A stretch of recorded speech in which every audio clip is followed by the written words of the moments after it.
YCP అధినేత మాజీ CM Jagan కీలక నిర్ణయం తీసుకున్నారు. వచ్చే అసెంబ్లీ సమావేశాలకు హాజరు కావాలని ఆయన నిర్ణయించుకున్నారు. జగన్ అసెంబ్లీ సమావేశాలకు హాజరు కావడంపై వైసీపీ కీలక అప్డేట్ ఇచ్చింది. బడ్జెట్ సమావేశాలకు పార్టీ అధినేత జగన్తో పాటు ఎమ్మెల్యేలు సైతం హాజరు కానున్నట్లు ఆ పార్టీ ప్రకటించింది. అధికారం కోల్పోయిన తర్వాత జగన్ వైఎస్ఆర్ కాంగ్రెస్ పార్టీ సభ్యులు కేవలం శాసనసభ్యులుగా ప్రమాణ స్వీకారం చేసేందుకు మాత్రమే అసెంబ్లీకి వెళ్లారు. అనంతరం జరిగిన అసెంబ్లీ సమావేశాలకు వైసీపీ పూర్తి దూరంగా ఉంది.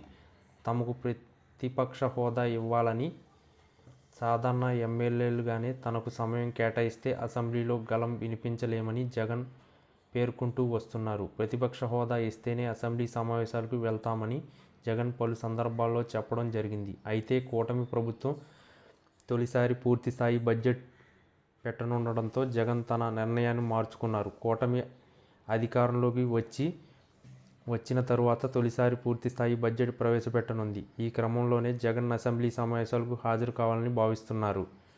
ఎన్నికల సమయంలో భారీ హామీలు ఇచ్చి అధికారంలోకి వచ్చిన కూటమి ప్రభుత్వం ఇప్పుడు ఆ హామీలను అమలు చేయడానికి నిధులు లేవని చెప్పి తప్పించుకునే ప్రయత్నం చేస్తుంది. సూపర్ సిక్స్ అమలు సాధ్యంపై చంద్రబాబు సైతం అసెంబ్లీలో తేల్చేశారు. దీంతో బడ్జెట్లో సూపర్ సిక్స్ అమలు, వాటిని కేటాయింపులపై నిలదీయడానికే జగన్ అసెంబ్లీ సమావేశాలకు హాజరు కానున్నారని తెలుస్తుంది.